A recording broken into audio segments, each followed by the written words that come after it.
ഇന്ന് ഓശാന പെരുന്നാൾ. ദൈവപുത്രനായ യേശുക്രിസ്തു തന്നെ ഐഹിക ജീവിതത്തിലെ പരസ്യ ശുശ്രൂഷയുടെ അന്തിമഘട്ടത്തിൽ ഒരു കഴുതക്കുട്ടിയുടെ പുറത്തു കയറി ബഥാന്യ എന്ന ഗ്രാമത്തിൽ നിന്നും യെരുശലേമിലേക്ക് ജയശാലിയായി പ്രവേശിച്ച സംഭവത്തെ അനുസ്മരിക്കുന്ന ഒരു പുണ്യദിനമാണ് ഓശാന ഞായർ. കയ്യിൽ കുരുത്തോലകൾ പിടിച്ച് ക്രിസ്ത്യാനികളായവർ ഈ ദിവസത്തെ പവിത്രമായി കരുതുകയും ഭക്തിപൂർവ്വം ധ്യാനിക്കുകയും ചെയ്യുന്നു. ബഥാന്യ ഗ്രാമത്തെയും യെരുശലേമിനെയും ബന്ധിപ്പിക്കുന്ന പ്രധാന വീതിയിലൂടെയാണ് മഹത്വത്തിൻ്റെ രാജാവ് കൈതരമേൽ വാഹനമേൽ സഞ്ചരിച്ചത്. ബൈബിൾ കഥാപുരുഷന്മാർ പലരും ആ രാജപാതയിലൂടെ സഞ്ചരിച്ചിട്ടുണ്ട്. അബ്രഹാം, യാക്കോബ്, യോശുവ, ദാവീദ്, ശലോമോൻ തുടങ്ങിയവരെല്ലാം സഞ്ചരിച്ച പാതയാണത്. ഉത്സവമായ പെസഹ പെരുന്നാളിനോട് അനുബന്ധിച്ച് ഒരുക്കത്തിന് വേണ്ടി എല്ലാവരും പിതൃനഗരത്തിലേക്ക് എത്തണമെന്ന് നിർബന്ധമുണ്ടായിരുന്നു. അതിനാൽ തെരുവീതികളെല്ലാം തിരക്കിലായിരുന്നു.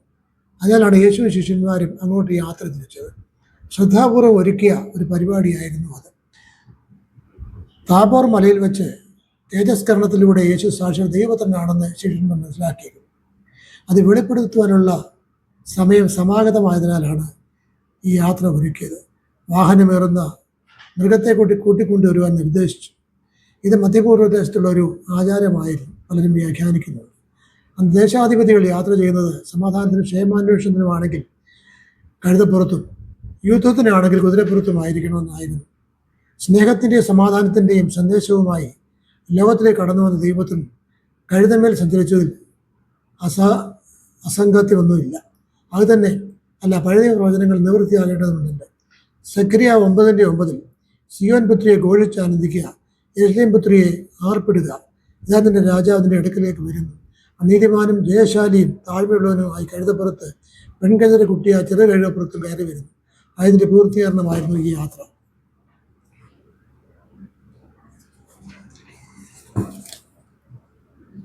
ദൈവഹിതപ്രകാരം ജീവിച്ച ദാവീദ് രാജാവിൻ്റെ കുടുംബത്തിൽ നിന്നും ദൈവജനത്തിന് ഒരു വിമോചകൻ ഉണ്ടാകുമെന്ന് വാഗ്ദത്തം ജനം വിശ്വസിച്ചിരുന്നു, പ്രത്യാശിച്ചിരുന്നു. ആ ചിരകാല സ്വപ്നം സാക്ഷാത്കരിച്ചതായി ജനം തിരിച്ചറിഞ്ഞു. ഒരു യോദ്ധാവിനെ പോലെ കുതിരപ്പുറത്ത് വരുന്ന മിശിഹായെ കാണാൻ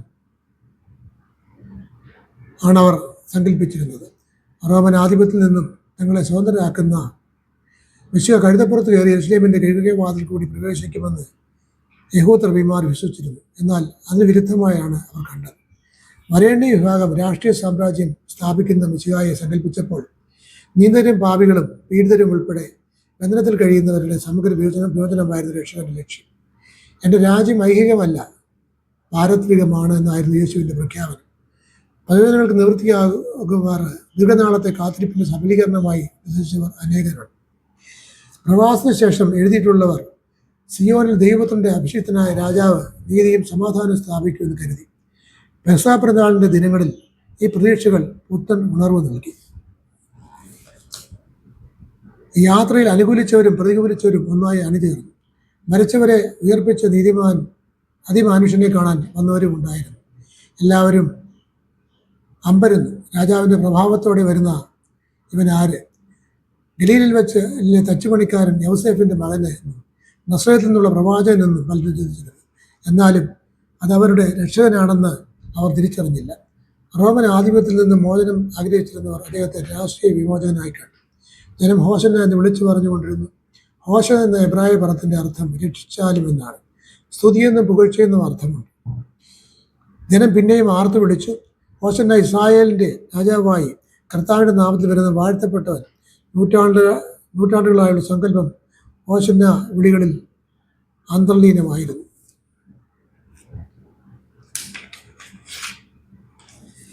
ചുവട്ടിൽ അവതരിച്ചത് ഇസ്രായേൽ രാജാവായിരുന്നു.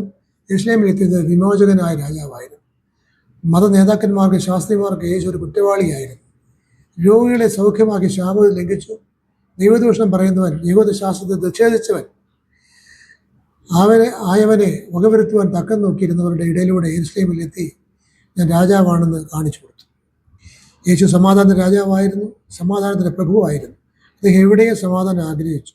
അധ്വാനവും ഭാരവും മൂലം അസ്വസ്ഥരായവർക്കും ആശ്വാസവും സമാധാനവും സംഭാവന ചെയ്തു. അന്തർക്ക് കാഴ്ച കൊടുത്തു, രോഗികളെ സുഖപ്പെടുത്തി, മരിച്ചവരെ ഉയർപ്പിച്ചു. സൗഖ്യദായകനായ മനസ്സിലുള്ള രാജാവായിരുന്നു അദ്ദേഹം.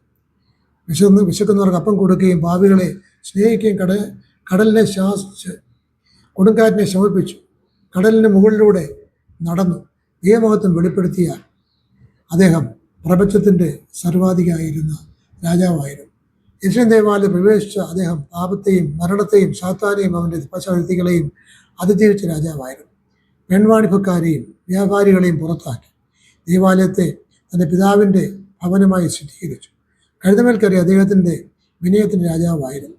സ്വയം ദരിദ്രനായി താണിറങ്ങിയ അദ്ദേഹം താഴ്മയുടെ രാജാവായിരുന്നു. വിദ്വേഷത്തിൻ്റെയും സാഹോദര്യത്തിൻ്റെയും സുവിശേഷം ഉദ്ഘോഷിച്ച സ്നേഹത്തിൻ്റെ രാജാവായിരുന്നു. അദ്ദേഹത്തിൻ്റെ കർത്തൃത്വവും രാജ്യത്വവും അധികരിക്കാനുള്ള ആഹ്വാനമാണ് ഓശാന നമുക്ക് നൽകുന്നത്. മഹത്വത്തിൻ്റെ രാജാവായി യെരൂശലേമിലേക്ക് പ്രവേശിച്ച യേശുവിനെ സ്വീകരിക്കുവാൻ നമ്മുടെ ഹൃദയങ്ങൾ തുറന്നു കൊടുക്കണം. അതോടൊപ്പം മനസ്സിലിവ്, നന്മ, താഴ്മ, സാഹോദര്യം, സ്നേഹം മുതലായ സുഹൃത്തുക്കളായി കുരുത്തോടെ പിടിച്ചുകൊണ്ട് കർത്താവിനെ നമ്മുടെ ഹൃദയങ്ങളിലേക്ക് സ്വീകരിക്കാം. പാപമാലിന്യങ്ങൾ നീക്കി ശുദ്ധീകരിച്ച് യേശുവിനെ നമുക്ക് സ്വീകരിക്കാം. ആയതിന് ഇത് ഓശാന നമ്മെ ശക്തീകരിക്കട്ടെ എന്ന് പ്രാർത്ഥിച്ചുകൊണ്ട് അവസാനിപ്പിക്കുന്നു. നന്ദി, നമസ്കാരം.